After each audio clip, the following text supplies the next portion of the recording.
Hi, I'm Khylin Bellhorn. What's up? I'm Kimberly Scanlan, and welcome to PTVI ZDart. Today we're talking about a very popular topic, vaping. What have you done in the last 30 days? Maybe shopped, worked? You probably hung out with friends, did some homework, but did you vape?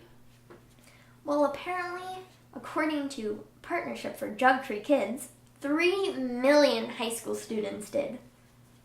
Wow, that's like more than one. You're not wrong.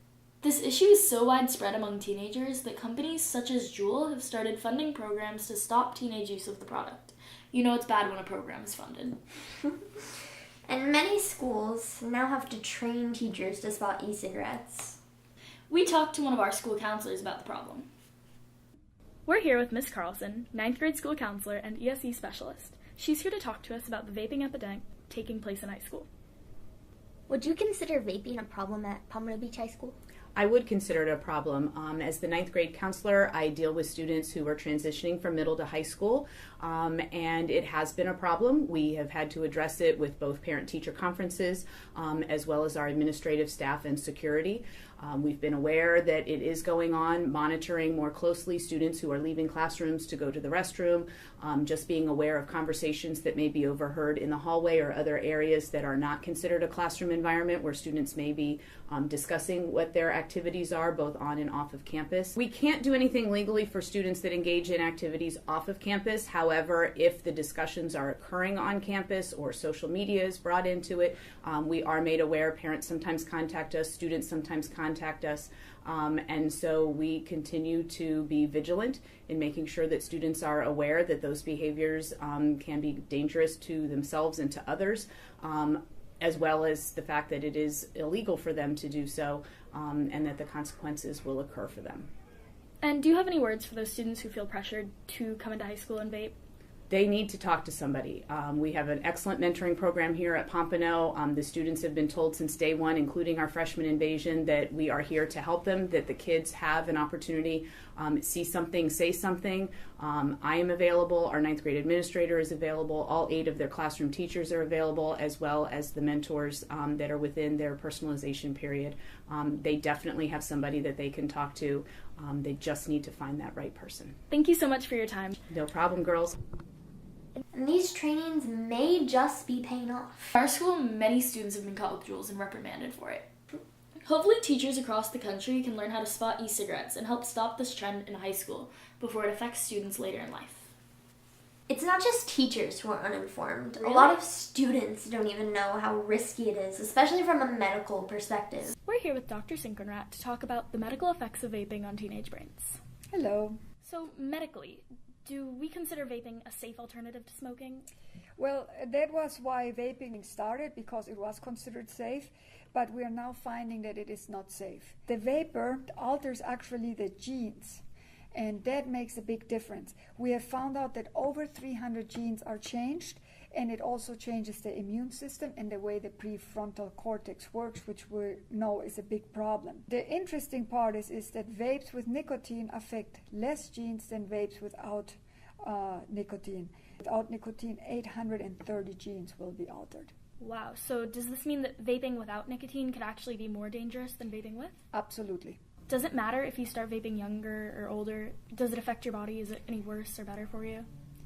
I have to tell you, I'm very concerned about the vaping in teenagers after doing some research. We found out that the vaping does affect the frontal cortex, and mainly what it does, it doesn't allow the planning to go through anymore and the sensory input. So the memory and the attention span of people are not going to develop normally. Now imagine if a teenager starts and until 25 the brain is still evolving or developing, I should say. This is going to stop right then and there. Impulse control is going to be difficult. So now we're having people that cannot think the same way they would if they never vaped, and they don't have impulse control. That will affect how their adult life is going to be. So I am very concerned about that. We know vaping affects the brain because as it develops, it can change. But vaping is direct inhalation of nicotine. How does that affect our lungs?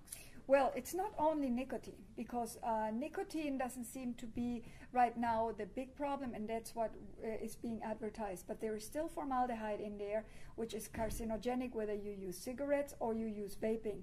The other problem is there is a lot of flavorings that have not been researched. Just to give you an example, there is one that is called diacetyl, and that one will cause something that is called popcorn lung, which causes so much scarring that you will stop being able to breathe normally, and that is irreversible. So there's going to be a lot of issues with that coming up, and then who knows what else with all the different flavorings that there are. Would we consider this addictive drug a gateway to other addictive substances? I think the nicotine, but even the non-nicotine is a gateway, because the feeling of vaping will set up a behavior where you need some outside to feel comfortable and to feel part of a group. So it is very easy then to go to cigarettes, and what they're finding out is that people that vape tend to go to cigarettes if they haven't stopped, they start smoking. And also there seems to be more drinking because they look for the outside and for some outside reaction in order to get a feel good. So it definitely will be a gateway drug. All right, thank you so much for your time. Thank you for coming. Wow, it's really scary how something so dangerous can be perceived as helpful. It's targeted towards people who are trying to quit smoking, but clearly that's not what it's being used for. And still keeping them addicted to nicotine, though, is the issue. They're not getting rid of addiction, they're just transferring the addiction. But how are students getting a hold of these e-cigarettes? Are there any regulations on it? Well, technically you have to be 18 to purchase one in person, but as a high schooler, I can attest to the fact that lots of 16-year-olds look 20. So if you don't get ID'd, you'll probably be able to get away with it. And also, you can purchase online at Juul.com. You have to be at least 21 to buy a Juul or any of their Juul products online. And you have to verify that with either your social security number and a ID, or you could just send in a picture of a valid adult's ID. And that's just to make your account, and then once you do that once, every time you log into that account, you can buy something. So if you had a friend who was over 21 and had an account, you just log into theirs and buy whatever you want and send it to your house. And there's no further age verification? No.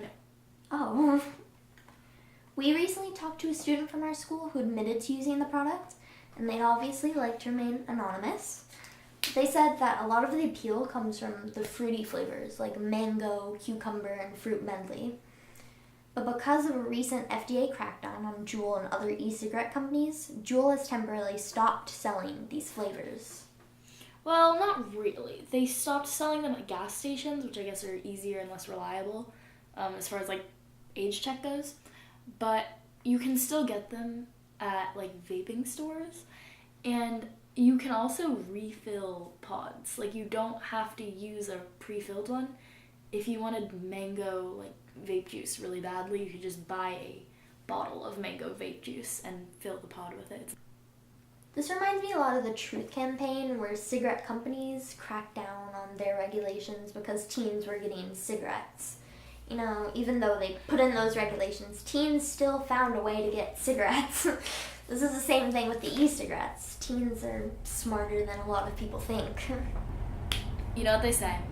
Those who don't study history are bound to repeat it. I guess we're repeating.